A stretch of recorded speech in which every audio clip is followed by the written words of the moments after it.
로마, 콘스탄티노플, 이탈리아 공화제 도시, 프랑스, 네덜란드, 독일 등에서부터도 황혼이 질 무렵 날기 시작했다. 비잔틴 제국에는 다음과 같은 말이 전하고 있다.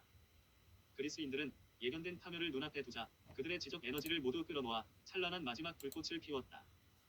멸망해가던 14에서 15세기의 비잔틴 제국, 특히 도시인 콘스탄티노플은 지적이면서 동시에 예술적인 열렬한 문화의 중심지였다. 미네르바의 올빼미가 날아오르던 이 지역들에서는 조직화된 권력의 성공으로 새로운 열정과 강렬한 문화의 전성기가 나타나게 된 것일 수도 있다. 이는 기울어가던 문명에서 엄청난 노력을 해오던 학자들이 보호받을 가능성이 있는 새로운 지역으로 이주하게 됨에 따라 나타난 현상이다.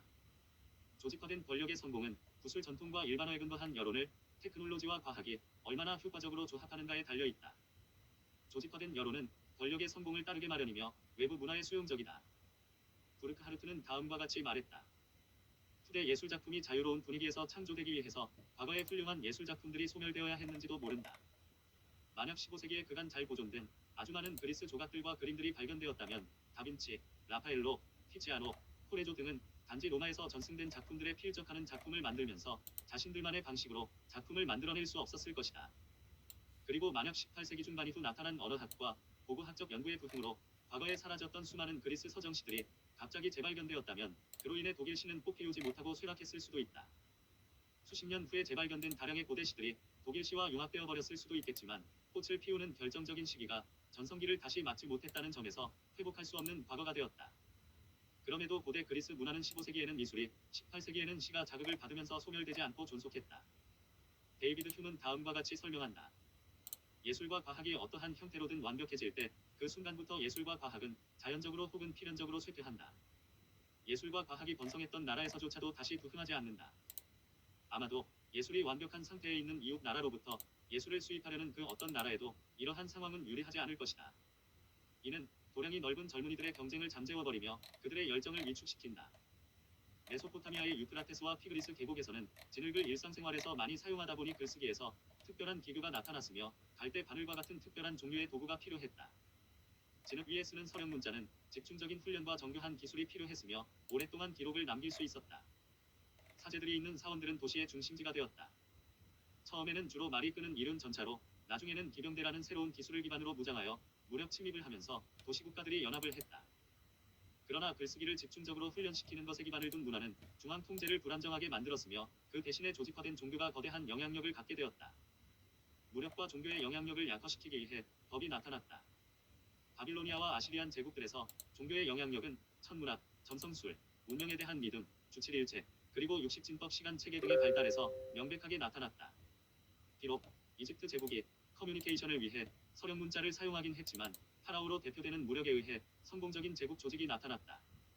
이는 이후 아시리아, 페르시아, 알렉산드리아, 그리고 로마 제국으로 이어졌다. 동방 제국들이 정치 조직 면에서는 이집트 방식을 모방했지만 종교 조직은 바빌로니아로부터 상당한 영향을 받았다.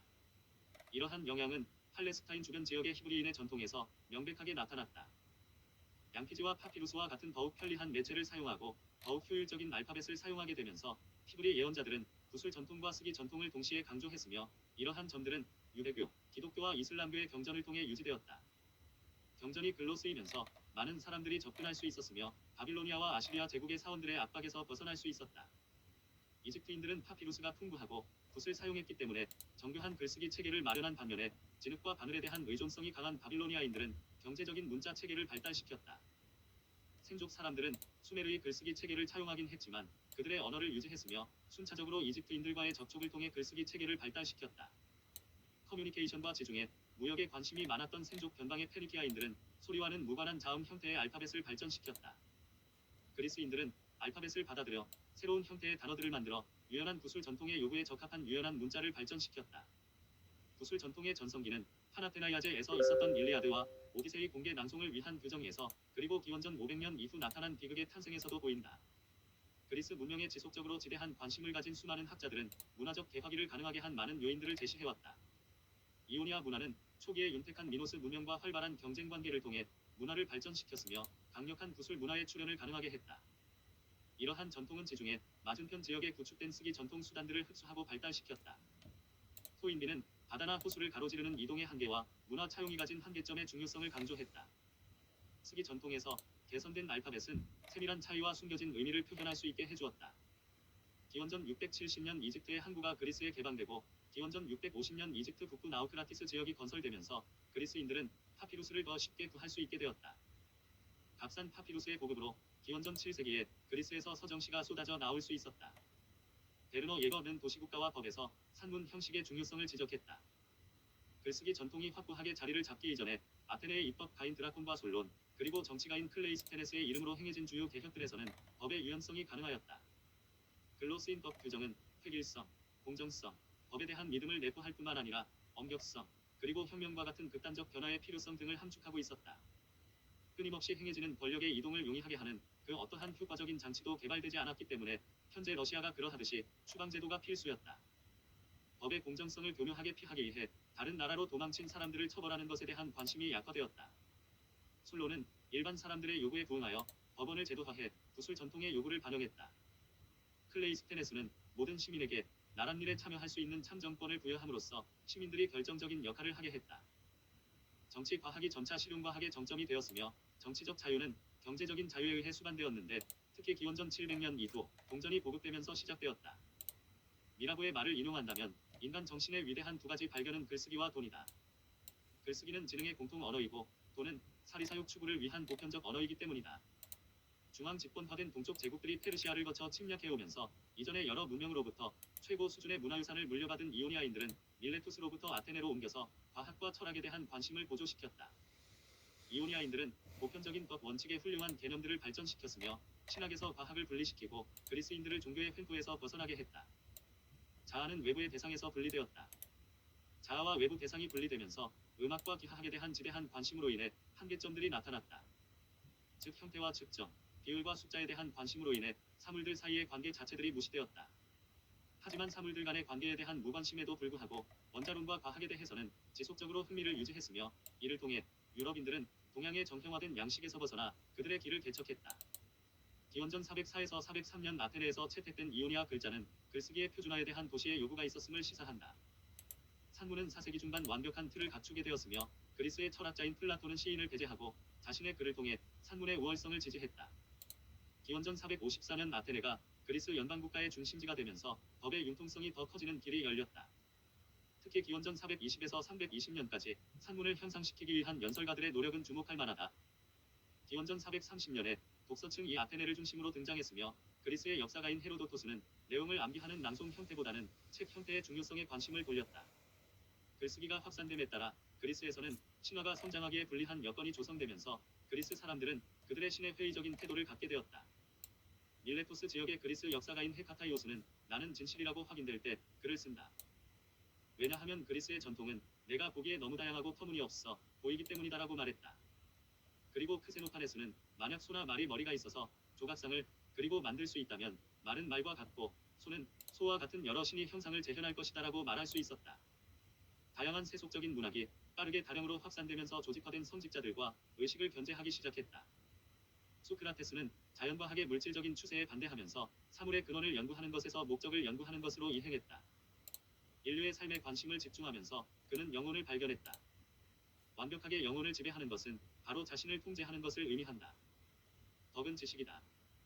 일부러 실수를 하는 사람은 없다.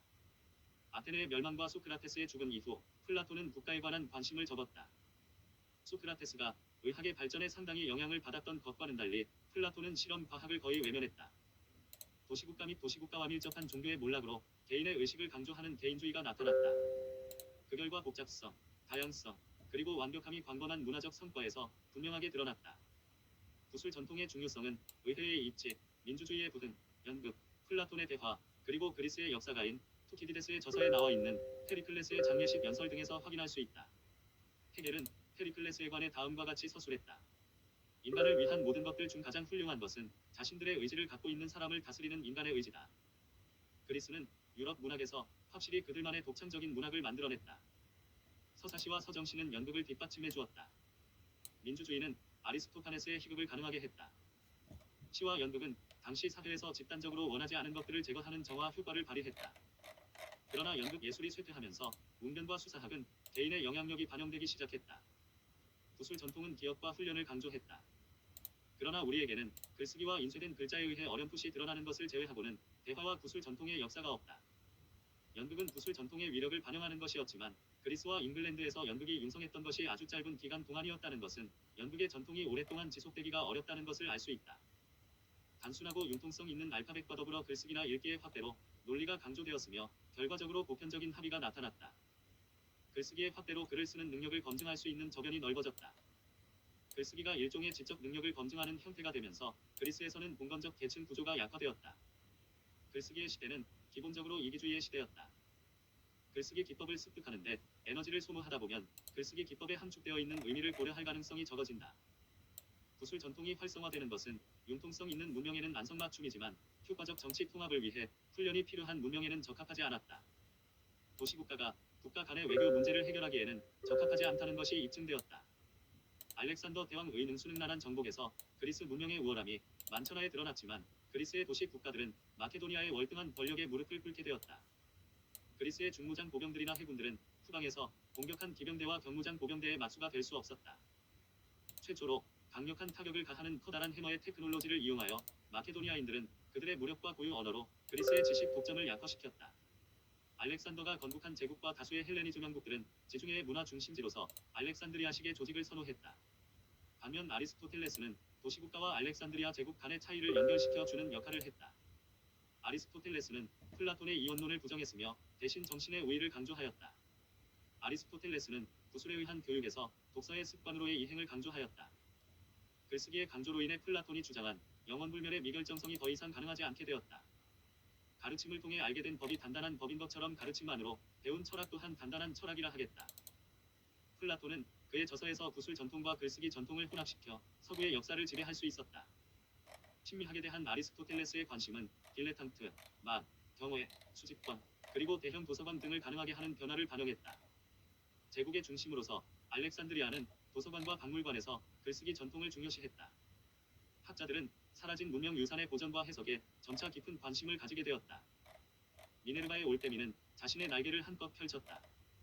도서관이 발달하고 파피루스보다 양피지를 사용하게 되면서 페르가몬과 같은 또 다른 제국의 중심지들이 알렉산드리아의 경쟁자로 떠올랐다.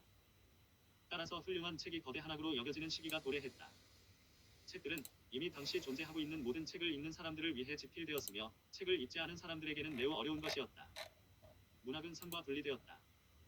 길버트 머레이의 말에 의하면 알렉산더 대왕 시기 동안 그리스 호메로스는 인쇄된 글에 의해 널리 퍼진 잘못된 지식의 치명적인 매력에 영향을 받게 되었다.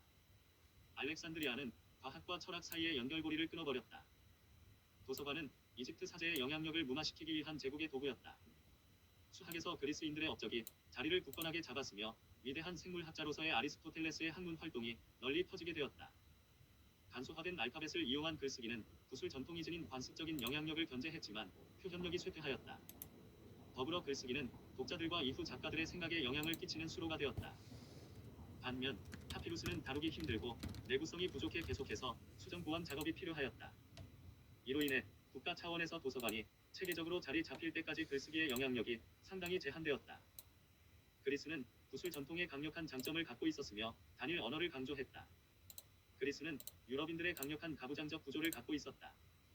이를 이용하여 그리스는 한편으로는 바빌로니아 사제들의 권력, 여신, 그리고 다른 한편으로는 피라미드에 반영된 이집트인들의 군주제 등에 저항했다.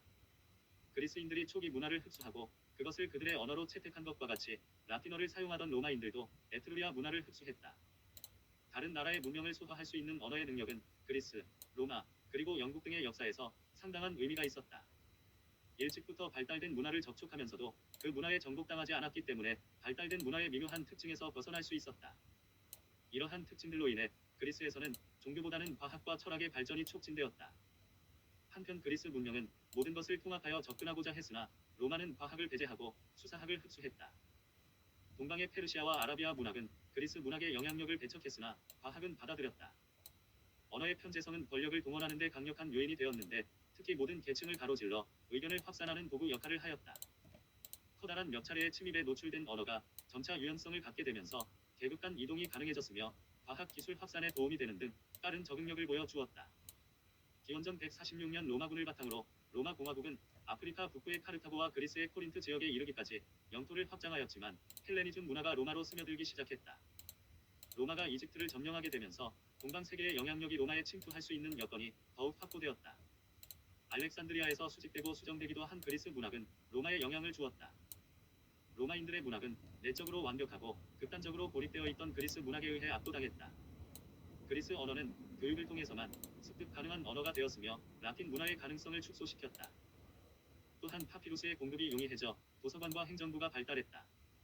헬레니즘 문명의 영향으로 로마는 권력, 행정과 법을 강조하게 되었다. 로마 정치가 키케로는 라틴 산문이 완벽해지는 데 기여했다. 또한 아테네의 웅변과 이소크라테스의 변론술 양식을 추종했다. 로마 제국이 공화국 제도를 도입하면서 의회와 구술 전통에 많은 제약들이 가해졌다. 로마는 시민의 일상생활을 감시하는 감찰관 제도로 정치적 행위가 위축되면서 법과 수사학의 중요성이 증가했다. 지식을 강조하는 문학은 결국 개인을 찬양하는 형식의 문학과 분리되었다. 웅변과 역사는 국가에 종속되었으며 극장은 검투사 게임으로 대체되었다. 시와 역사, 그리고 철학과 과학을 법학, 오로지 법학이 대신했다. 로마 시대에는 그리스에 대한 관심으로 인해 문학은 단절되고 법의 체계화에 대한 관심만 강조되었다. 군국주의의 확산은 개인적인 욕구보다는 영토가 중요하다는 것을 의미한다. 이는 개별적인 자기주장을 의미하면서 관습적인 제약을 잠정적으로 전복시킴을 의미한다. 혈연관계와 개인에 대한 집단의 지배는 로마 군대의 군사적인 효율성에는 적합하지 않았다.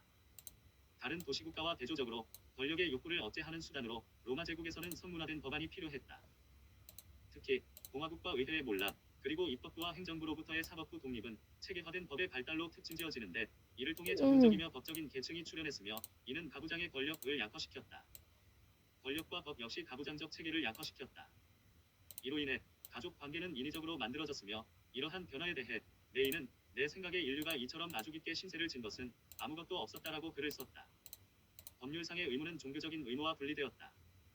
양도증서에서 계약이 발달되었으며 의무를 추가하는 조약으로서 레인의 말을 다시 빌린다면 로마 법률 고문들의 총명함이 보이는 가장 아름다운 기념물이 되었다. 기록된 증거와 법률 문서들은 성가신 구술 전통의 의식을 대체했다. 로마법에 의하면 다음과 같이 전해진다. 물질의 불멸성은 정신의 불멸성에 견주어 볼 때 아무것도 아니다. 로마법은 지중해 무역의 수요와 관련하여 판사보다는 변호사와 강연자에 의해 유연하게 작동되었으나 그리스의 학자들과 평론가들의 영향력으로 견고해지면서 마침내 정교한 법규의 형태를 갖게 되었다. 사람들은 물을 원하기 시작할 때에 비로소 저수지 건설을 생각한다. 이렇게 로마의 법은 법의 가치와 취향이 소멸되고 나서야 체계화되었다.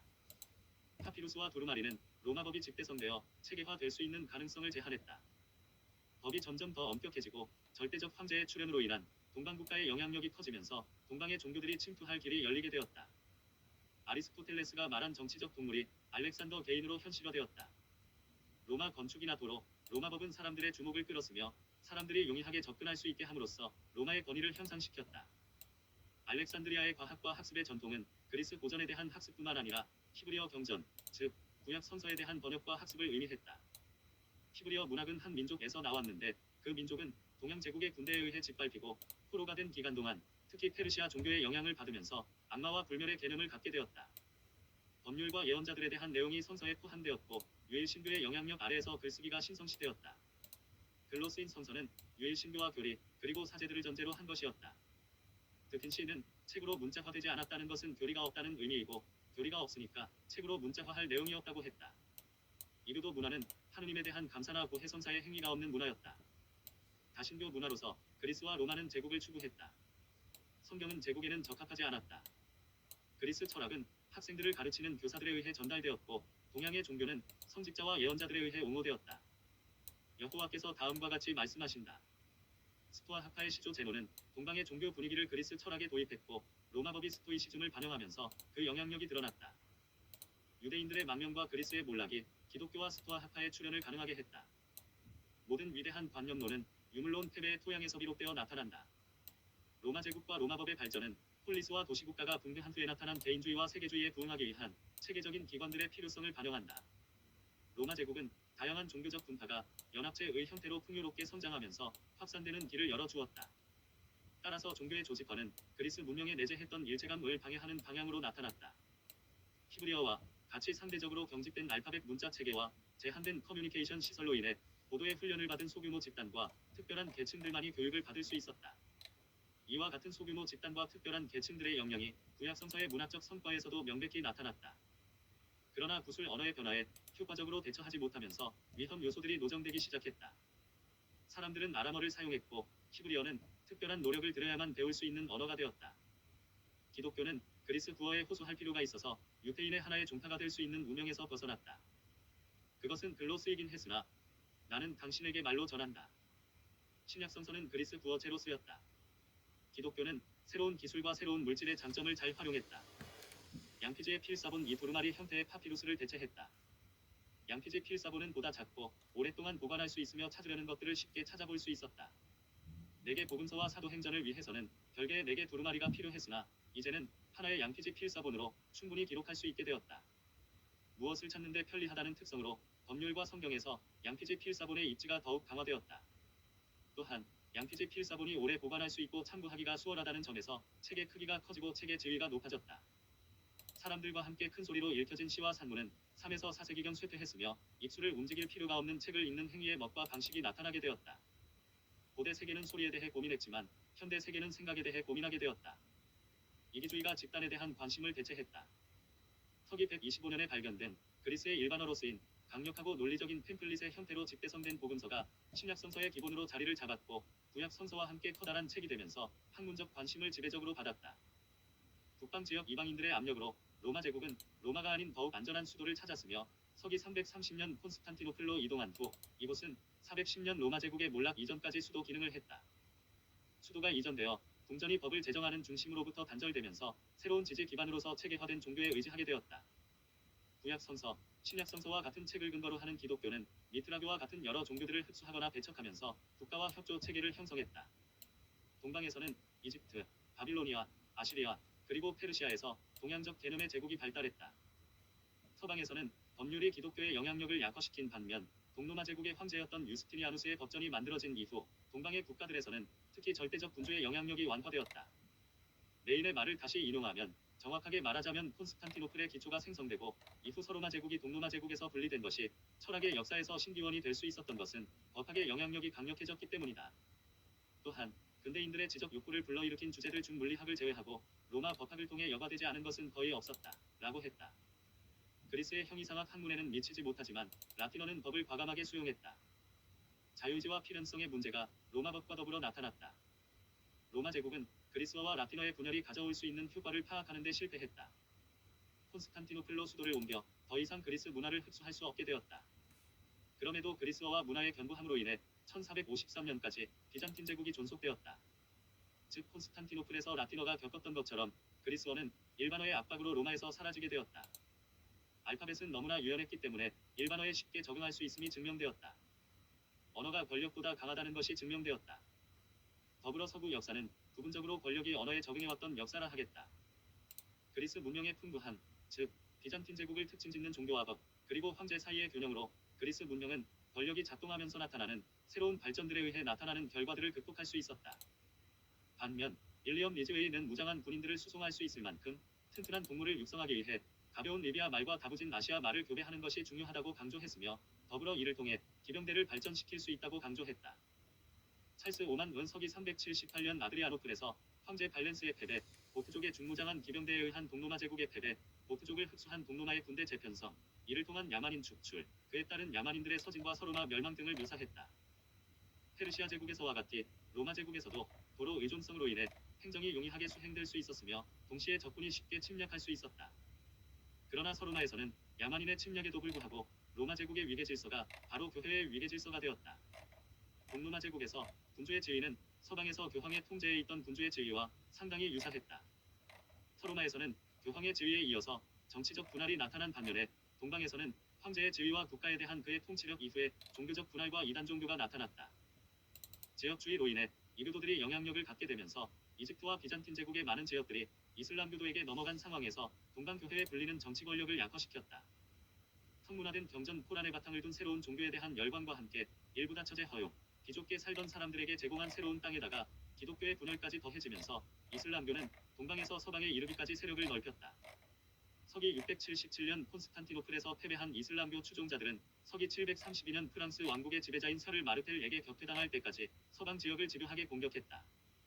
리즈웨이에 의하면 프랑크족의 이종 교배한 육중한 말들은 이슬람교도들의 보잘것없는 기병대를 수월하게 물리쳤다. 스페인의 군사적 압박으로 인해 서로마 제국의 샤를마뉴 대제에서 최고조에 이른 중앙집권 체제의 출현과 독일 황제들의 부흥을 초래했다. 벨기에의 역사가인 피레는 다음과 같이 서술했다. 이슬람교가 없었다면 프랑크 제국은 아마 결코 존재하지 못했을 것이며 마호메트가 없었다면 샤를마뉴는 상상도 할 수 없었을 것이다. 서기 800년에는 비잔틴 제국은 여제인 이렌에 의해 통치되었으며 남성 중심의 통치를 강조한 프랑크 왕국은 교황에게 왕권을 하사받은 샤를마뉴의 입지를 강화시켰다. 서방의 새로운 제국인 프랑크 왕국에 이어 카롤린거 르네상스가 나타났다. 비잔틴 제국의 황제는 수도원주의와 충돌했으며 성상폐지론 논쟁 가운데 있게 되면서 서방 교회로부터 동방 교회가 분리되는 계기를 제공했다.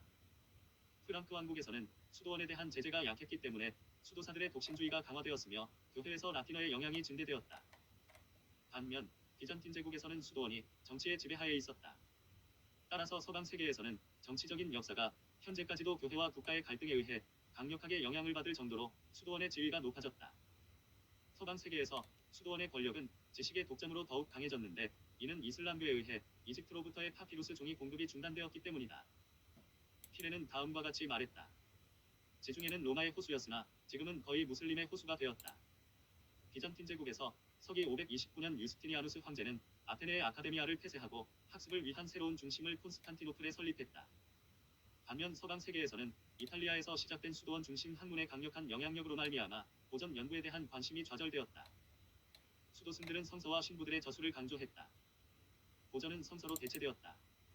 그러나 스페인에서 이슬람교도들에 의해 학문이 방해를 받고 유럽에서도 학문에 대한 관심이 차단되었다는 점은 유럽에서 가장 멀리 떨어진 아일랜드라고 불리는 지역에서 유일하게 지식을 열정적으로 탐구하고 이곳에서 지식에 대한 관심이 다시 스코틀랜드, 영국, 그리고 유럽 전역까지 널리 퍼지게 되었다는 것을 의미한다. 샤를마뉴 대제 통치하에서 학문의 역할을 강조하기 위해 영국 북부 지역에서 영국의 신학자이자 교육자인 엘핀을 데려왔다. 샤를마뉴 대제 통치하에서 새롭게 시작된 학문에 관심을 가짐에 따라 카롤린거 형식의 서체가 나타나면서 쓰기가 발전되었다. 카롤린거 형식의 서체가 궁극적으로 이탈리아 남부 지역의 베네벤토 서체 이상의 우월성을 갖고 있었기 때문에 유럽 전역으로 퍼져나갔고 현대의 알파벳을 위한 모델을 제공해 주었다는 데서 그 효율성이 명백하게 나타났다. 그리고 영국에서 대륙으로 학문이 확산된 것은 스칸디나비아인들이 북부 유럽을 침략하기 전에 발생했다.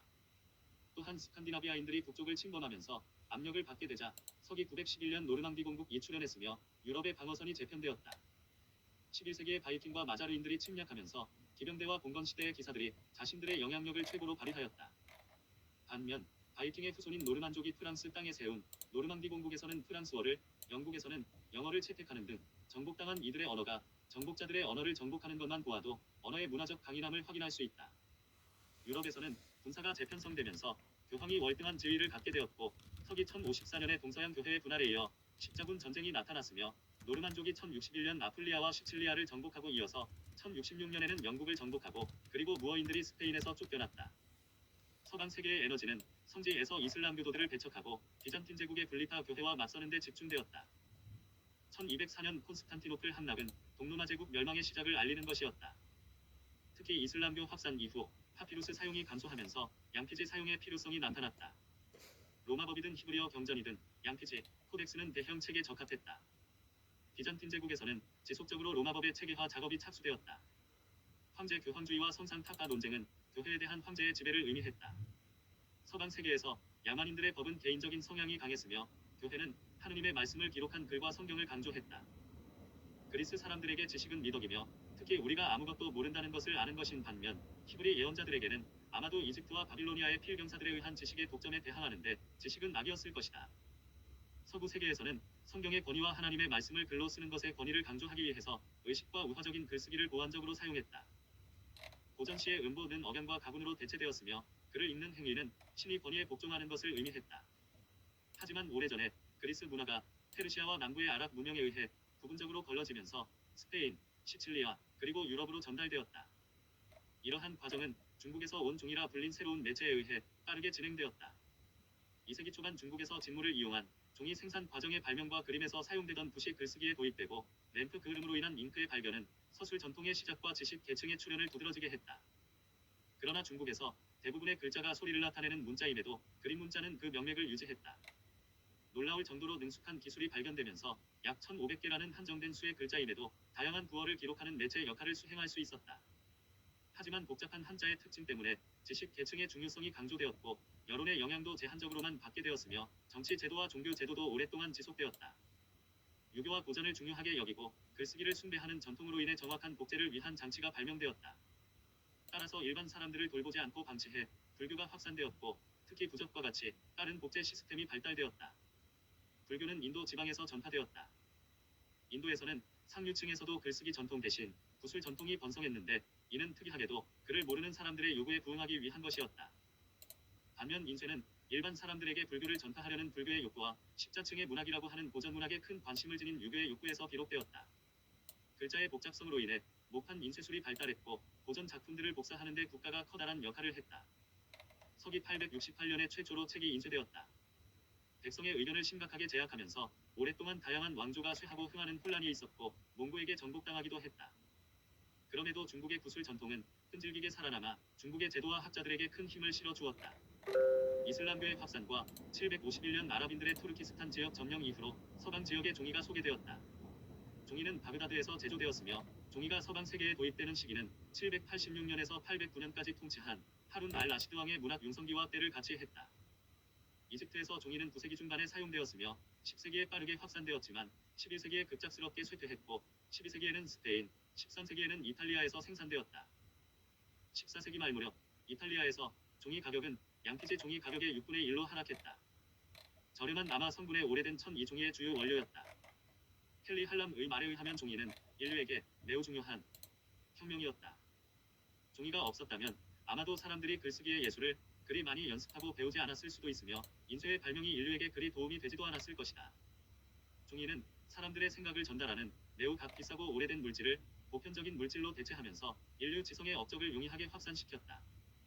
따라서 파피루스와 종이를 독점한 이슬람교는 도서관, 그리고 그리스의 고전, 특히 아리스토텔레스와 과학의 전파에 관심을 가졌다. 이슬람교에서 그림을 금지했기 때문에 글을 배우는 것이 자연스럽게 강조되었다. 이에 스페인 도서관으로부터 아리스토텔레스의 지식이 유럽에까지 확산되었으며 점차 알베르투스 마그누스와 성 토마스 아퀴나스, 사메스 어퀴네스의 연구에 영향을 미칠 정도로 중요한 역할을 했다. 아라비아 숫자와 수학, 천문학, 과학과 의학에 관한 지식이 시칠리아와 스페인을 거치면서 결국에는 유럽에 전파되었다. 글쓰기는 수도원의 경계를 벗어나서까지 발달했으며 이러한 글쓰기 발달로 12세기의 기독교 부패에 대한 수많은 비난들이 쏟아져 나왔다. 독일의 역사 경제학자 베르너 존바르트는 아라비아 숫자가 정확한 계산, 경제성장, 그리고 1275년에서 1325년에 이르기까지 상업적 혁명을 확산시키는 데 아주 중요한 역할을 했다고 강조했다. 더불어 필기체 글씨는 13세기에 출현했다. 무역의 확대로 평신도들을 위한 학교가 확장되었으며 수도원에는 세속 세계 학생들의 입학이 가능하지 않았기 때문에 대성당 학교와 대학교의 중요성이 부각되었다. 결과적으로 시골에 대한 수도원의 관심이 도시에 대한 대학교의 관심으로 이행했다. 콘스탄티노플에서 도입된 건축에 대한 지식이 북쪽 지역의 조건에 적응하면서 1150년부터 1250년에 이르기까지 고딕 대성당을 건설하는 움직임이 나타났다. 대성당으로 인해 스테인드 글라스와 대위법 음악과 같은 다양한 예술의 형상이 가능했다. 파리대학은 약 1170년에 개교했으며 학위를 수여하는 대학으로서 이후의 대학들이 파리대학을 모델로 삼았다. 또한 중국에서 확산된 종이는 이탈리아와 북부 유럽에서 상업 성장을 촉진했다. 종이는 수도원 밖에서도 글쓰기가 확대되는 것을 가능하게 했다. 또한 종이는 이슬람교 지역을 거쳐가면서 유럽으로 그리스 과학과 아라비아 숫자, 효율적인 계산법을 확산시키는 매체 역할을 했다. 아리스토텔레스의 학문은 아라비아를 통해 접근 가능해졌으며 마이모니데스와 토마스 아퀴나스의 연구에서 드러났듯이 학자들은 성경과 아리스토텔레스의 글을 조화시키려고 노력했다. 대학교는 대성당을 중심으로 발생했으며 구술 전통, 변증법, 그리고 스콜라 철학에 대한 흥미를 불러일으켰다. 비잔틴 제국은 교황과 황제의 균형이 무너져 서로를 파괴하면서 사라졌다. 교황은 점차 영토의 권리에 대한 문제에 관여하게 되었다. 아비노뉴스 이후 영국이 적대감을 갖게 되었다. 교황은 더 이상 일반어로 된 성경의 확산을 저지할 수 없었으며 비잔틴 제국에서 확산된 로마법은 영국과 프랑스의 새로운 군주제에 의해 강화되었다. 일반어에 대한 관심으로 새롭고 영향력 있는 문학들이 나타났다. 이탈리아의 활발한 상업 활동으로 법에 대한 관심이 다시 나타났다. 야만인의 침략으로 속인법이 강조되었으며 속인법을 중시하면서 로마법이 수정된 형태로 지속되었다. 12세기 초반 이탈리아 볼로냐에서는 로마법 연구와 대학교 학생의 형태를 어떻게 할 것인가에 대한 관심이 증대되었다. 비잔틴 제국이 약화되면서 서방에서는 교회와 국가 간의 갈등이 발생했으며 국가는 황제의 지위를 강화할 수 있는 강력한 장치로서 로마법을 지지했다. 황제의 영향력은 이탈리아와 프랑스 남부까지 확산되었으며 기독교 교회법의 발달 과정에서 황제의 영향력이 여실히 드러났다. 헤이스팅스 레시들은 중세시대 최악의 부패는 성직자의 위계질서에서 법조인의 위계질서로 변형되는 과정에서 심하게 나타났다고 말했다. 프레더릭 해리슨은 독특하지만 필수불가결한 비잔틴 문학의 업적은 그리스 언어, 철학, 그리고 고고학의 보존이었다라고 했지만 비잔틴의 그 어떠한 영역에서도 로마법의 영향력보다 큰 것은 아마 없을 것이다. 로마식 지방자치제 전통과 로마법의 전통이 덜한 북방 지역에서 교회의 권력은 주교와 교황의 후원에 의지했던 파리 대학교에서 관찰된다. 프랑스, 그리고 특히 영국에서는 글쓰기 전통이 약했기 때문에 관습과 관습법이 우위를 점했다. 법은 만들어진 것이 아니라 발견된 것이었으며 그 영향은 대신제도, 왕좌 법원, 관습법, 그리고 의회에서 분명하게 드러났다. 영국에서는 법과 종교가 대학들에 의해 강화되지 못했는데 이는 대학들이 수도나 대성당이 있는 도시에 있지 않았기 때문이다. 법과 종교는 구술 전통의 요구에 즉각 반응했다. 유럽에서 지속적으로 다양한 언어가 침입한 결과로 나타난 영어의 유연성은 관습법, 의회기구, 그리고 무역 등에 적합했다. 스코틀랜드에서는 대학교가 전형적인 대도시에 자리 잡고 있었으며 18세기에 들어 점차 철학이 왕성하게 발달하는 데 근간이 되었다. 대학들의 다양한 형태와 지리적 고립은 유럽의 지적 활동을 특징짓는 관심의 다양성의 배경이 되었다. 또한 일반어의 영향력 증가는 파리 대학의 입지를 약화시켰다.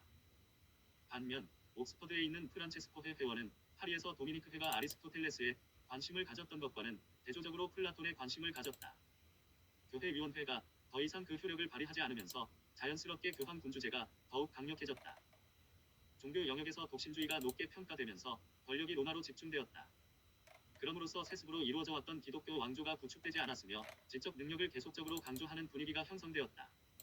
로마의 권력 집중화는 교황의 권한을 제한하는 갈리아주의 교회의 발달을 촉진했다.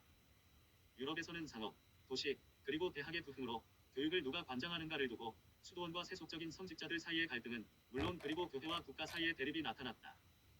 종이의 보급과 글쓰기 확산으로 일반어가 우위를 갖게 되면서 라틴어는 쇠퇴했다. 교회의 통제력은 구술 전통을 억제하기에는 불충분했으며 무역이 성장하고 비잔틴 제국의 세력이 약화되면서 이단 종교들이 확산되었다. 그럼에도 교회는 처음으로 반종교개혁에 착수했다. 성경 번역을 못마땅하게 생각한 교황 인노첸시오 3세는 1199년에 서신에서 다음과 같이 표현했다. 신앙의 은밀하고도 신비로운 것들이 아무에게나 설명되어서는 안 된다. 따라서 발도타 교도가 번역한 신약성서를 일반인들이 읽는 행위와 이슬람교와 비잔틴 제국의 영향으로 프랑스 남부 프로방스 지역에서 나타났다고 추정되는 낭만주의적 시의 발전이 무참히 근절되었다.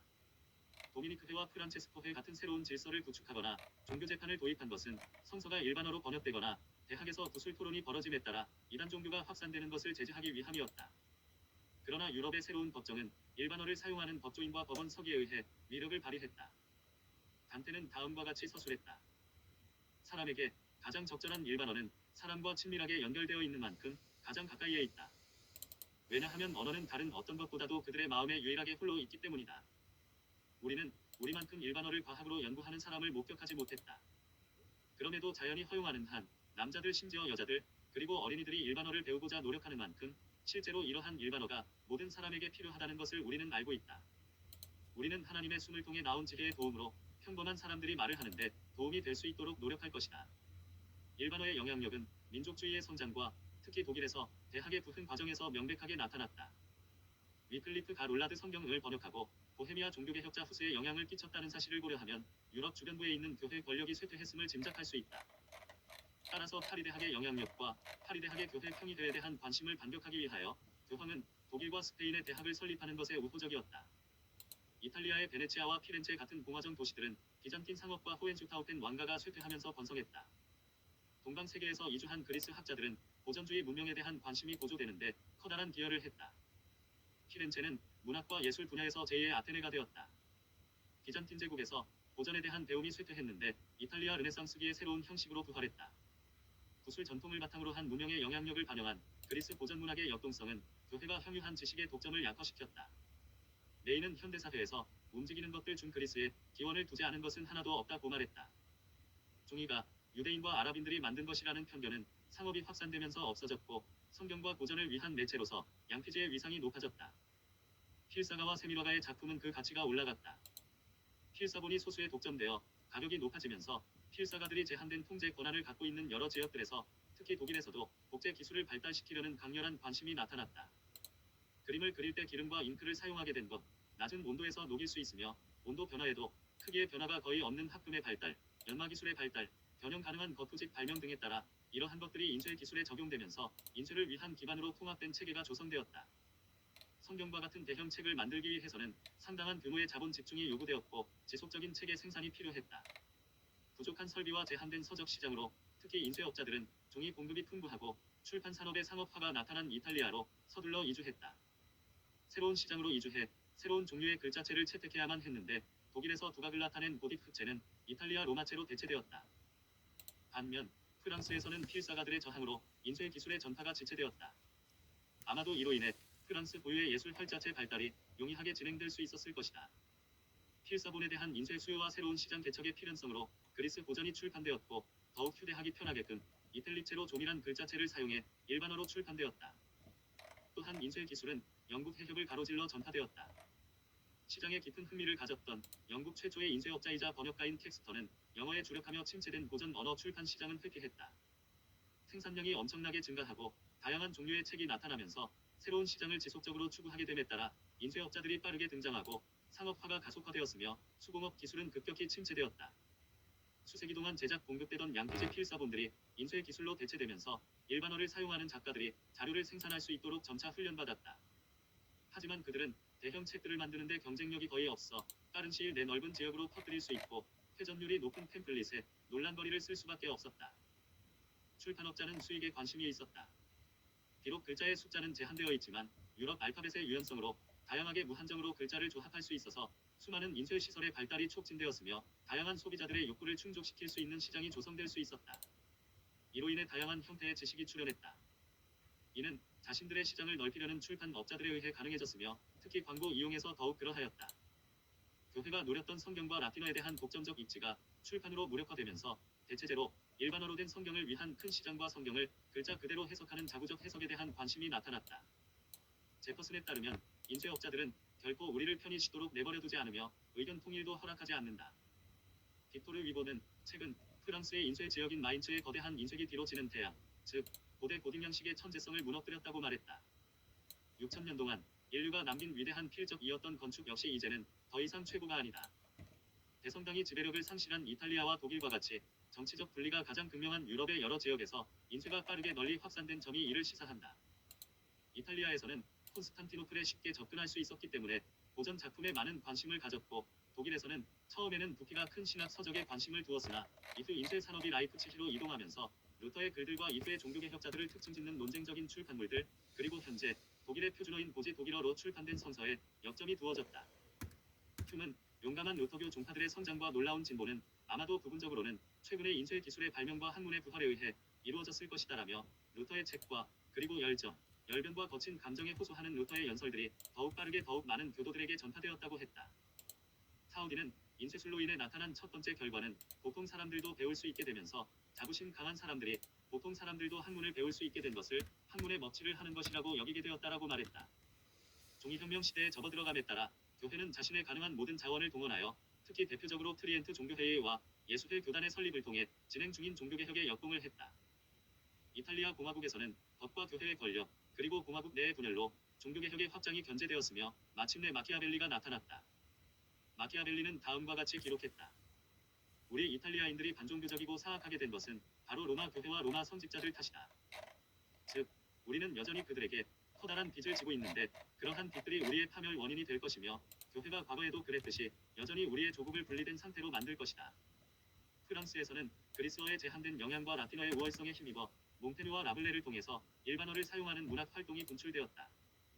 프로테스탄트 박해로 프랑스의 에스티엔느가와 칼뱅은 제네바로 도피했고 16세기 말까지 프랑스의 저명한 학자들 역시 네덜란드로 떠났다. 독일의 정치 분열이 17세기 동안 격렬한 종교전쟁의 기틀을 마련했다. 또한 영국의 철학자 윌리엄 오컨과 종교개혁가 위클리프의 주장이 이탈리아 자본가들의 몰락과 함께 사람들의 주목을 받게 되었다. 교회, 수도원, 그리고 대학의 세력 약화로 왕권이 교황과의 관계를 단절시킬 수 있었다. 수도원 몰락에 의해서 부분적으로 나타났듯이 인쇄 산업의 부흥은 기술적 실업에 영향을 끼쳤다. 반종교개혁의 실패는 권력의 영향력을 입증했다. 산업주의의 성장과 과학과 수학에 대한 관심, 그리고 도시의 부흥은 화약과 대포의 사용에 커다란 영향을 끼쳤다. 1453년에 콘스탄티노플 방어진이 무너질 때 대포가 사용된 것은 봉건주의를 특징짓는 방어 체계와 기병대의 쇠퇴에 대한 실감나는 증거였다. 공격을 위해 사용한 장비는 방어를 위한 기제보다 더욱 강력했으며 결과적으로 국가가 분권화 체계에서 중앙 집권화로 이행하게 되었다. 기병대의 한계는 스위스 산악 지형과 네덜란드 저지대 국가에서 분명히 드러났으며 그러한 지역들은 성공적으로 독립을 성취할 수 있었다. 전쟁에서 새로운 장치를 사용한 천재적 군사 전문가 올리버 크로멜과 구스타프 아돌프는 영국과 독일 지역에서 프로테스탄트의 입지를 구축했다. 재정 분야의 변화는 권력의 성격의 변화를 갖고 왔다. 이탈리아에서 몇몇 독립공화국은 도시 자치 기구를 강조하는 로마의 전통을 계속 유지했다. 도시 성벽 건설 과정에서 방어 시설이 매우 중요했기 때문에 도시 자치정부의 신용이 축적되고 기업 법인의 부채를 시민들이 책임질 수밖에 없었다.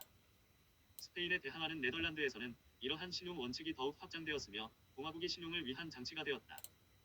1689년 영국 의회가 절대적인 위상을 갖게 된 이후 신용 체계는 더욱 정교해졌는데 공채의 역할이 인식되자 1694년에 영국은행이 설립되었다. 로마법에 기인한 법인체 원칙이 확장되면서 18세기 아메리카 식민지들의 폭동에서 관습법의 전통과 마찰을 빚게 되었다. 공적 신용의 역할이 커지면서 정보, 조직화된 뉴스 서비스, 그리고 여론 등의 중요성이 커졌다. 벨기에의 앤트워프, 네덜란드의 암스테르담, 그리고 영국의 런던에서 조직화된 거래소가 나타났다. 재정 분야와 관련한 여론이 중요해지면서 일반어가 매우 중요해졌다. 프랑스에서는 반종교 개혁의 결과로 인쇄술이 억압되었고 1572년성 바르톨로메오 대학 살이 있었으며 1685년에는 난트 칙령이 폐지되었다.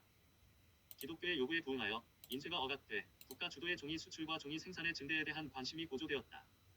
종이 소비를 제한하고 생산과 수출의 증대 간의 갈등으로 인해 자유롭게 인쇄가 가능했던 네덜란드나 제네바와 같은 여러 나라들로부터 더욱 저렴한 종이들이 프랑스로 들어오는 것이 가능해졌다. 프랑스의 억압 정책 덕에 주변 국가들에서는 출판의 자유가 활기를 띠게 되었다. 18세기 프랑스의 검열 정책을 피해 백과전서가 준비되어 마침내 출판되었으며 더불어 볼테르와 루소의 저작이 출판되었다. 영국 교회에서 수도원과 수도사들의 독신주의가 철폐되고 16세기 전반기의 교육개혁, 그리고 16세기 후반기의 인쇄 검열 정책으로 셰익스피어 희곡을 연극으로 표현하는 드라마가 활기를 띠었다. 스튜어트 체제에서 군주제가 약화되면서 흥정 영역 성서가 발행되고 밀턴의 산문이 출판되었고 연극이 급격하게 쇠퇴했다. 흥정 성서 성격이 나타나면서 그 영향력은 청교도들이 주장한 교회와 국가의 분리에서 나타났다. 교회와 국가가 분리되면서 서술 전통과 구술 전통의 충돌이 나타났으며 구술 전통은 의회와 관습법에서 존속되었고 서술 전통은 성서에서 그 영향력이 나타났다. 16세기의 왕정복고 시대에 왕당하였던 드라이드는 궁정의 이해관계를 지지했으며 1689년 혁명 이후 그리고 1694년 검열법이 소멸되면서 조지프 에디슨, 리처드 스틸, 조너선 스위프트, 데니얼 디포와 그의 다수의 사람들이 정당들의 요구를 지지하는 글을 썼다. 인쇄술의 보급이 일시적으로 늦어지면서 많은 사람들이 커피하우스에서 신문을 보거나 토론을 하는 현상이 나타났다. 존 드라이든과 알렉산더 포프에 의한 고전의 부활은 포프, 세뮤얼 존슨, 올리버 골드스미스 등이 경제적으로 독립할 수 있는 서곡이었다. 영국 최초의 수상이었던 로버트 월폴 경이 자국 산업 보호를 위한 관세를 통한 보호 정책, 타세, 그리고 신문들의 수입원으로서 광고의 중요성이 커짐으로 인해 작가들은 편집본, 유아용책, 소설 등으로 관심을 돌렸고 독자들은 순회 도서관에서 책을 읽는 것을 선호하게 되었다. 의회와 입헌 군주제가 우세해지자 교회는 한편으로는 이신론이, 다른 한편으로 감리교파가 성장하는데 우호적인 태도를 보였다. 책 판매상들이 다량의 책을 영국과 유럽 지역에서 수입하다 보니 식민지 지역의 인쇄업자들은 신문으로 관심을 돌렸다. 월폴에 의한 억압 정책 이전까지 그리고 존 윌크스와 그 동료들이 의회에서 이루어진 토론을 출판하는 권리를 확보한 이후에 18세기 들어서 런던 신문들은 활발하게 글을 냈다. 이러한 런던에서의 사례는 식민지 저널리스트들에게는 비감이 되었다. 인쇄 산업은 대서양을 건너가면서 성격이 바뀌었다. 미국 권리정전의 첫 번째 조항을 보면 미국 독립혁명 과정에서 신문이 주목할 만한 역할을 했다는 것을 인정하고 있음을 알 수 있다. 18세기 후반과 19세기 초반 영국에서 세금을 물려 출판을 제한하려는 움직임은 미국에서의 출판 자유에 대한 주장과 유사한 것이었다. 그 결과들은 이탈리아에서 미국으로 가는 천의 수출량이 급격히 늘어난 데서 찾아볼 수 있다. 인쇄 발명에서부터 19세기 초까지는 종이 제작과 인쇄물들이 수작업으로 진행되었었다. 종이를 생산하는 기계의 발명과 기계에 의한 인쇄는 커뮤니케이션 설비들이 확장되는 데 혁명적인 사건이었다. 영국에서의 종이에 대한 과세와 광고로 인해 18세기 중반까지는 신문 산업을 아주 작다 타임스 아주 크다가 독점할 수 있었다. 그러나 1861년에 세금이 폐지되면서 수많은 신문들이 출간되었고 많은 독자층이 나타났으며 원자재에 대한 수요가 급증했다. 미국에서는 신문에 대한 수요가 급증하면서 속도가 빠른 출판 기술이 서둘러 도입되었고 광고가 확산되었으며 전복, 전신, 신문 인쇄에 쓰이는 십자기인 라이노타이프 등이 도입되었다. 그리고 종이를 만드는 원자재는 헝겊에서 나무로 급격하게 변화되었다. 디킨스와 같은 영국 작가는 새로운 독자층과 미국 시장의 요구를 맞추기 위해 어느 정도는 감상주의와 선정주의가 중요하다고 강조했다. 제임스 베리는 디킨스는 자신의 이야기에 아이들을 등장시키고는 잔잔한 음악에 맞추어 아이들을 죽일 수도 있다고 했다. 저작권 보호가 제대로 되지 않았던 미국 작가들은 저널리즘으로 옮겨갔다. 아르테머스 워드는 다음과 같이 말했다. 셰익스피어는 좋은 희곡을 썼으나 적절한 공상과 상상력이 부족하였기 때문에 뉴욕 일간지의 워싱턴 특파원으로서는 성공하지 못했을 것이다. 미국 신문의 성장으로 대영제국에서는 남아프리카 전쟁 이후 특별하고 새로운 저널리즘이 나타났다. 일리엄 허스트, 조지프 펼리처, 앨런 스크립스, 엘프리드 노스클리프, 일리엄 에이트큰 등이 중요한 인물이 되었다. 기자들의 정치적 야망이 미국에서는 경쟁에 의해, 영국에서는 상원 의원에 지명되는 것에 의해, 그리고 캐나다에서는 법학 박사 학위에 의해 견제되었다. 20세기에 들어 영국에서는 라디오를 정부가 소유하면서 라디오에 제약을 가하여 신문 기자들의 영향력이 우세했고, 반면 미국에서는 프랭클린 루스벨트가 라디오를 효과적으로 활용하면서 기자들의 권한이 상대적으로 제한되었다. 앵글로색슨 국가들은 샌프란시스코 출신의 허스트와 세인트루이스 출신의 펼리처 등 개척자들에 의한 기술적인 진보로 뉴욕에서 혁신적 변화가 나타났다. 베넷, 치, 비네트와 화이틀로 리드는 대영제국과 유럽에서 혁신적인 변화를 주도했는데 그 결과 불규칙적이지만 커뮤니케이션과 교육에 정부 부처가 관심을 갖게 되었다. 참정권의 확산, 기술적 지식과 전문가를 요구하는 군사 조직의 문제들로 인해 우편 배달 시설이 개선되었고 의무 교육이 확장되었다. 유럽, 특히 독일, 이탈리아, 러시아에서는 책의 지배적인 영향력으로 신문이 급속도로 확산될 수 없었고 규제 또한 있었다. 반면 프랑스에서는 개인이 경영하는 신문과 정치적인 신문이 발달하게 되었다. 커뮤니케이션 설비의 발전 속도가 서로 다르게 진행되면서 서로를 이해하기가 더욱 어려워졌다. 형용모순 같지만 마치 두 나라를 분리시키는 다리와 마찬가지로 커뮤니케이션 행위를 위해 발전된 설비에 적응하다 보니 영국과 미국이 서로 이해하기가 점점 더 어려워졌다. 전시는 축약된 언어를 만들어내면서 영국과 미국 언어의 차이가 점점 커지게 만들었다. 앵글로색슨 계열 소설의 방대한 영역에서는 신문과 더불어 새로 개발된 영화나 라디오들이 지닌 영향력이 베스트셀러에서 뚜렷하게 나타났으며 그리고 서로 간의 커뮤니케이션을 할 수 있는 가능성이 희박한 특수 독자층의 출현을 가능하게 했다. 저작권 문제만 개입되지 않는다면 출판업자들은 유명한 작가와 위대한 저서를 요구한다. 지식의 대규모 기계화로 불완전한 경쟁이 나타나고 언어에 대한 독점이 적극적으로 나타나면서 결과적으로 상호 이해를 가로막고 물리적인 권력에 더욱 의존하게 되었다. 나는 마크 패티슨의 말을 빌려 다음과 같이 주장해왔다. 작가들은 자신이 활동가들처럼 상황의 노예가 아니라고 하면서 스스로를 지켜세우는 경향이 있다. 작가들은 자신이 선택한 것을 자신이 원하는 시점에 쓸 수 있다고 생각한다. 사실은 그게 아니다. 우리가 무엇을 생각하고 계획하든지 간에 우리 자신의 생각과 계획을 다른 사람들에게 알리려는 순간에 우리가 삶을 살아가고 행동을 하면서 마주치게 되는 것처럼 우리는 타협의 필요성을 인식하고 다른 사람들과 유사한 움직임의 궤도에 있어야 하며 실패 혹은 일시적인 타협으로 인해 나타나는 동일한 책임을 져야 한다. 인쇄 발명의 파장은 16에서 17세기의 야만적인 종교전쟁에서 명백히 드러났다. 커뮤니케이션 산업의 힘이 가해지면서 일반어 결속이 촉진되었고 민족주의가 출현하고 혁명이 일어났으며 20세기에는 새로운 야만성이 나타났다. 인쇄 발명 이전에는 라틴어의 중요성과 함께 라틴어와 일반어 두 가지를 사용하면서 나타나는 지적 에너지의 고갈 현상이 스콜라 철학의 문제점에서 명백하게 드러났다. 인쇄가 발명된 이후 이탈리아와 프랑스에서는 고전에 대한 관심이 있었고 프로테스탄트 국가들에서는 성경에 많은 관심이 있었다. 이러한 관심의 분화가 당시의 서구 세계를 양분했다. 헤브라이즘과 헬레니즘은 아리스토텔레스와 플라톤처럼 서로 어울리기가 어려웠다. 이탈리아의 로마법과 고전문학, 그리고 프랑스의 대성당은 성경의 영향력을 견제했고 프랑스에서는 문학에 대한 관심이 두드러졌다.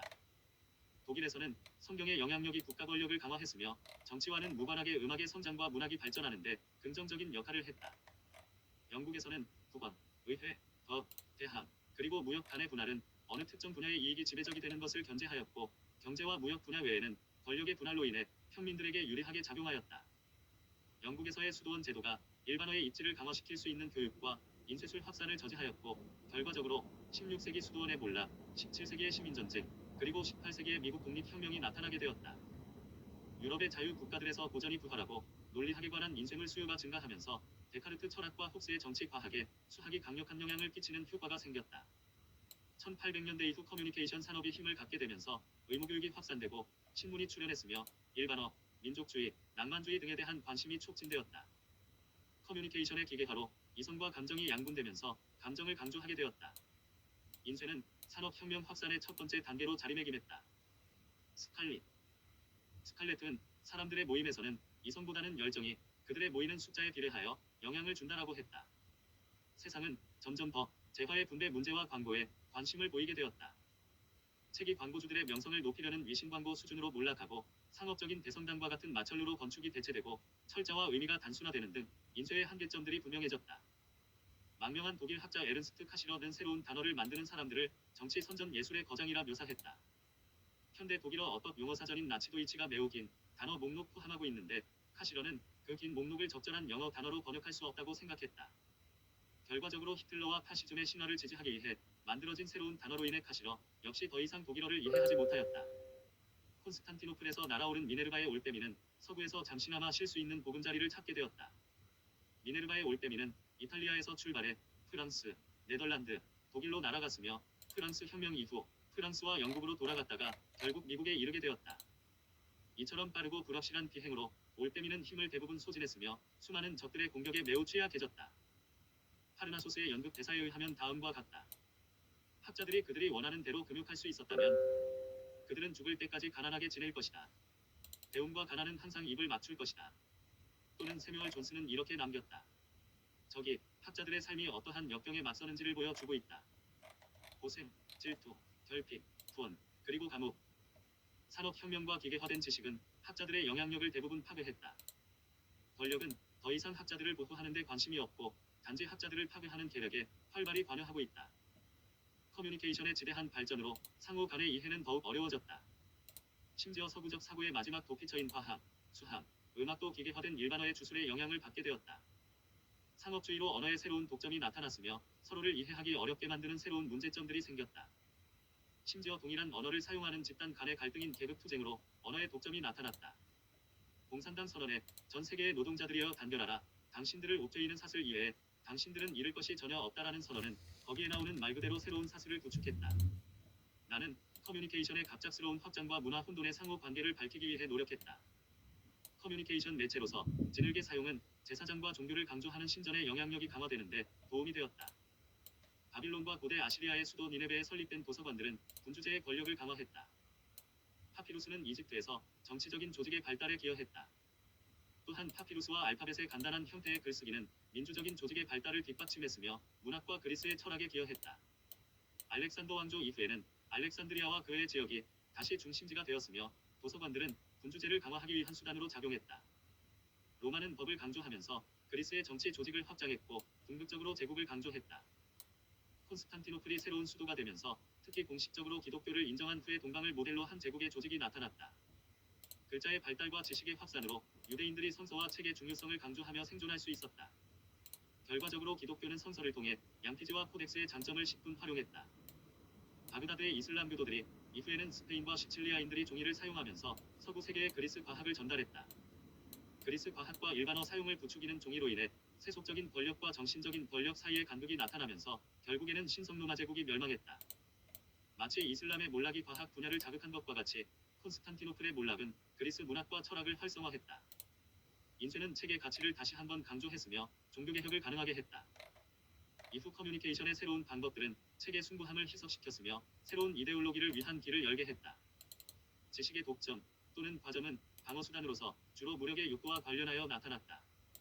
그러나 발달된 테크놀로지는 공격적 수단으로서 무력의 위상을 강화했으며 일반어에 유리하게 사회 구성을 재배치하게 하였다.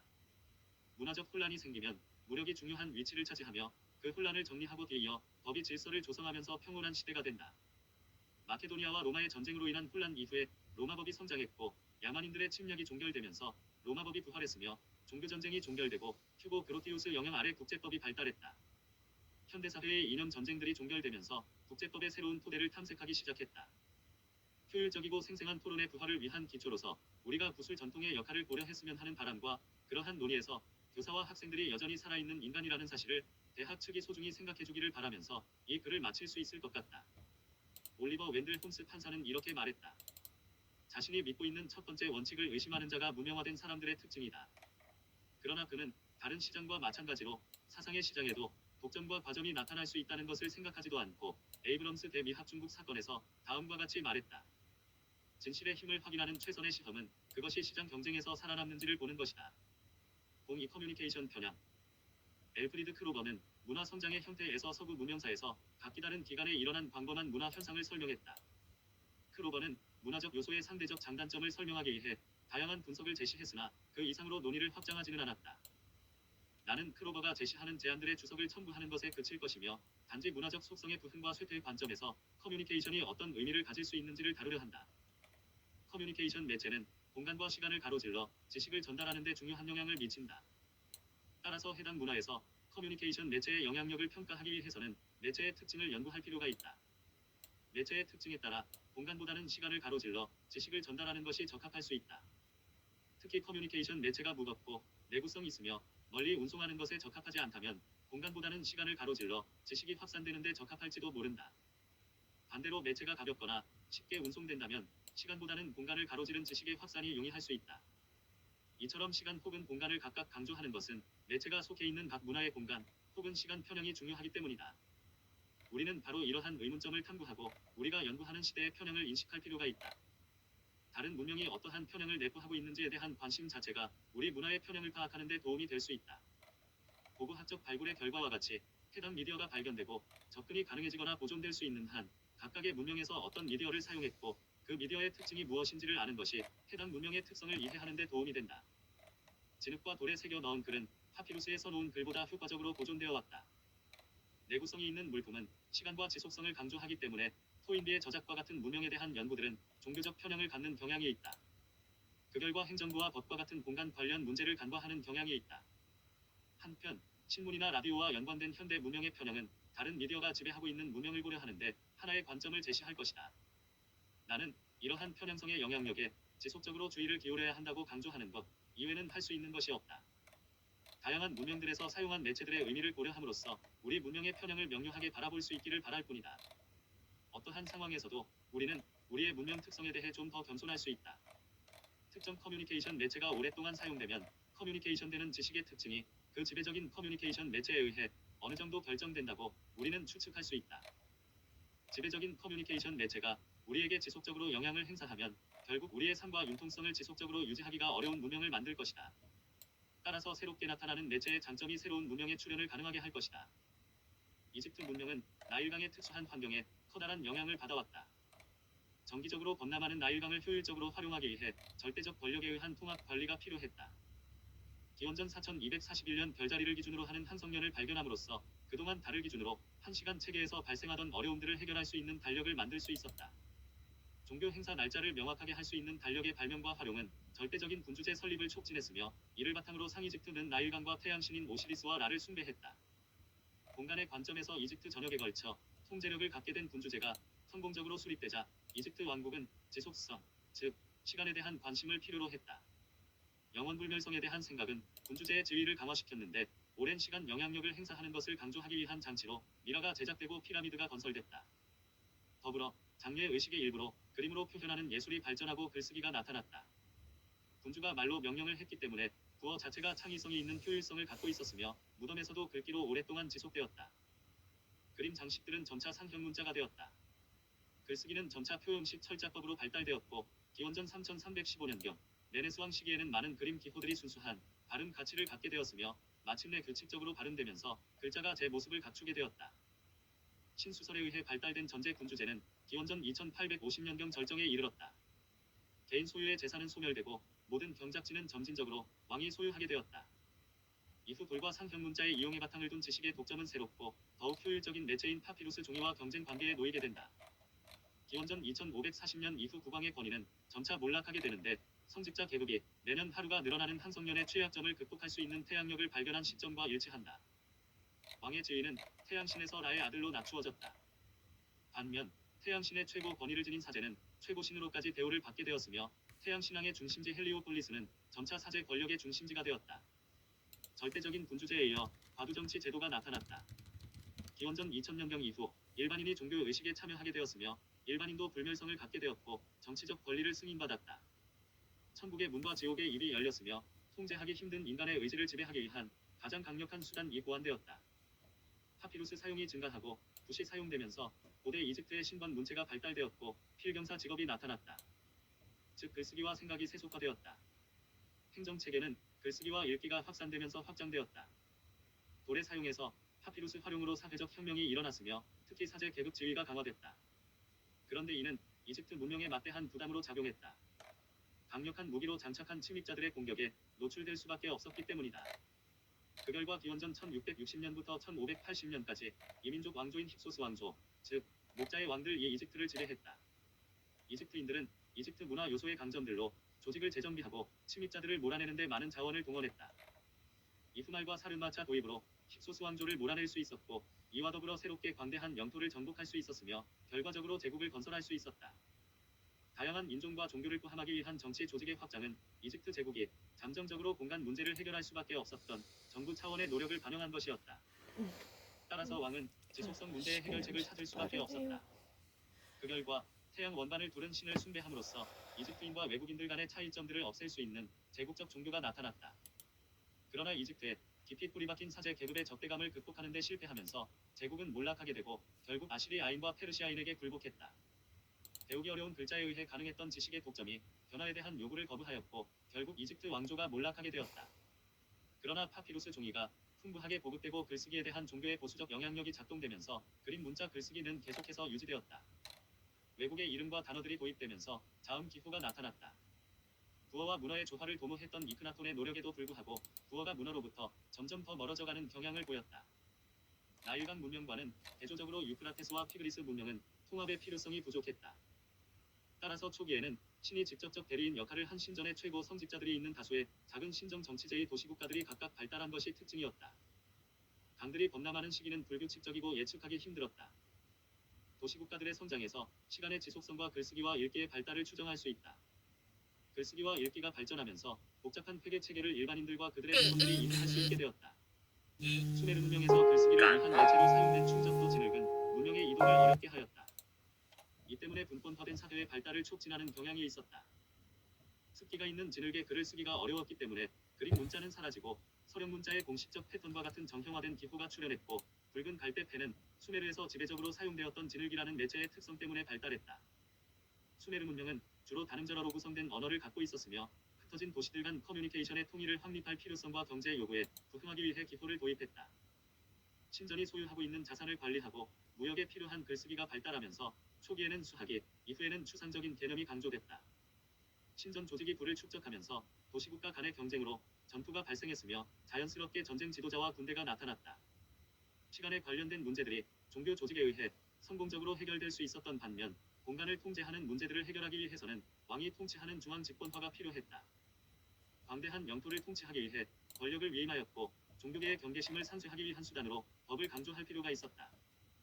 같은 목적으로 옛 수도들을 파괴하고 왕의 권한을 강화시키는 새로운 수도가 건설되었다. 정복된 도시의 신은 정복 국가 신이 아래 계급으로 배치되었다. 이러한 수메르 정치 조직의 여러 문제들로 인해 수메르 제국은 셈족의 침입으로 멸망했다. 그러나 수메르 문화는 비록 침입자에 정복당했지만 그 특징을 잃지 않고 견고하게 버텼다. 셈족 침입자들은 도시국가들의 주요 신들의 지위를 재배열했다. 셈족의 성공은 새로운 수도 바빌론의 우월성과 함무라비 법전 개정으로 설명될 수 있다. 군주의 중앙 집중화된 권력은 궁전을 건축했고 조각과 글쓰기를 위해 돌을 사용했고 특히 광활한 제국에서 통일성을 수립하기 위한 법 제정에 우호적이었다. 정복 국가의 언어는 식민지 언어와 융합할 수는 없었지만 식민지 국가의 기호들이 정복 국가의 기호들로 사용되었다.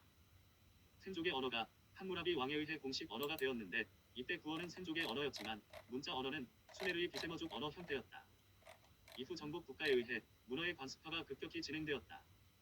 수메르 시스템의 글쓰기의 근거는 단어의 가치에 있었으며 아카디아 방식의 근거는 음절 가치에 있었다. 수메르 언어는 점차 화석화되면서 성직자들의 신성한 언어로 고착화되었다. 함무라비는 행정부를 중앙 집권화 구조로 만들고 공통의 함무라비 법전을 만들었다. 또 누구나 인정하는 바빌론을 수도로 정하고 일반인들이 사용하는 달력 등을 통해 광대한 영토를 다스리는 국가를 발전시켰다. 광활한 영토에 걸쳐 진행되었던 무역은 고정된 표준 무게와 측정 체계 덕분에 활성화되었다. 수학은 분수를 취급하는 데 매우 유리한 육식진법을 사용하면서 발달했다. 그 육식진법의 장점이 아직까지도 대영제국의 화폐 제도에서 사용되고 있으며 시간을 계산하는데 현재까지 지속되고 있는 24시간 체계에서도 지속되고 있다. 중앙 집권화의 행정 구조는 아리아인의 언어를 사용하는 사람들에 의해 변경되면서 지속되었다. 효과적인 전투 무기, 특히 말과 사륜마차를 장착한 정복자들이 기원전 1740년부터 13세기 말 무렵까지 바빌론을 지배했다. 한편 북부 지방에서는 진흙과 같은 글쓰기 재료가 부족한 상황임에도 정치 조직이 구축되었지만 그들은 시간에 대한 문제들을 효과적으로 해결할 수 있는 방안을 찾을 수 없었다. 히타이트족은 강력한 제국의 수도와 더불어 고도의 중앙 집권화 체제를 구축했으며 사방으로 전파 가능한 커뮤니케이션 시스템을 갖추고 있었지만 기원전 1150년경의 공격에서 바빌론을 정복할 수 없었다. 아시리아인은 히타이트족의 연합체를 성공적으로 붕괴시켰으며 결국 히타이트족에 의해 발달된 철을 사용하고 기갑 부대를 가능하게 한 육중한 말들을 활용해 아람인들을 지배했다. 그들의 제국주의적 조직은 지방 정부 설립에 의해 가능했으며 지방 정부는 곡물을 거두어들이는 총독들이 다스렸다. 기원전 729년 바빌로니아가 정복되면서 바빌로니아의 모든 종교적 신들은 아시리아인의 신 아수르의 지배하에 재배치되었다. 그러나 바빌로니아의 종교와 문화가 지닌 영향력 때문에 아시리아인들은 바빌로니아를 통치하는 데 어려움을 겪었다. 결국 아시리아인들은 기원전 689년에 패망했다. 즉, 수메르 문서들을 보관하는 도서관을 니네베 지역에 세워 수도의 권위를 높이려던 과정에서 바빌로니아의 종교와 문화의 영향력 역시 나타났다. 이집트가 침략을 당하고 기원전 674년 아시리아 통치 지역이 구축되었지만 서로 다른 강력한 두 종교의 중심지를 다스리기가 힘들었으며 결국 니네베는 기원전 612년에 몰락했다. 한편 아시리아 제국이 확장하는 과정에서 다른 언어, 인종, 문화를 가진 민족들은 복속되었고 아람인 도시국가들은 파괴되었으며 편협한 지역 문화를 근절하기 위해 대규모의 추방 정책이 나타났다. 이러한 조치로 무역이 엄청나게 증가했다. 기원전 12세기에 낙타가 가축으로 길들여졌으며 사막을 건너는 대상 무역이 확장되었다. 확장된 제국은 무역과 산업의 성장을 촉진했다. 결국 이러한 발달은 아람인들의 영향력이 증가하는 데서 볼 수 있듯이 더욱 효과적인 글쓰기를 만들어냈다. 서령문자와 상형문자 같은 복잡한 형태의 글은 상당 부분 사제 조직의 지식 독점을 보호했다. 이는 정치 조직의 성장을 방해했다. 이러한 독점으로부터의 탈출은 바빌로니아와 이집트의 변방에서 주도되었다. 변방 지역에 살고 있던 원시적 사람들은 언어의 단순화를 요구했다. 기원전 1500년 이전 이집트와 교류한 셈족은 팔레스타인 지역에서 알파벳을 발명했으며 페니키아 해안 지역에서 완성시켰다. 이집트로부터 파피루스가 공급되고 갈대로 만든 펜을 사용해 주변 지역 사람들은 이집트 체계의 가장 단순화된 기호를 차용했다. 힉소스 왕조의 침략이 아라비아 남부 지방과 북부 지방을 분리하는 방벽이 되면서 자연스럽게 아람인과 페니키아인들의 글쓰기 방식이 달라졌다. 아람인 글씨는 광범한 육상 무역의 욕구를 충족시킬 수 있도록 간결하고도 전통적인 알파벳으로 발전되었으며 이는 아마도 양피지 사용과도 관련이 있었을 것이다. 반면 페니키아 글자는 광범한 해상 무역을 위한 파피루스 사용, 그리고 이와 관련된 알파벳에 대한 욕구의 결과로 발전했다. 여기서 인간의 말소리는 22개의 자음으로 대표되는 기본적인 요소로 분해되었다. 이 유연한 알파벳은 무역 성장, 페니키아 무역 도시들의 발전, 그리고 서로 다른 언어에 의존하는 작은 국가들의 출현에 도움을 주었다. 이 중 히브리어는 아마도 기원전 1200년 이후 팔레스타인 지역에서 사용되었을 것이다.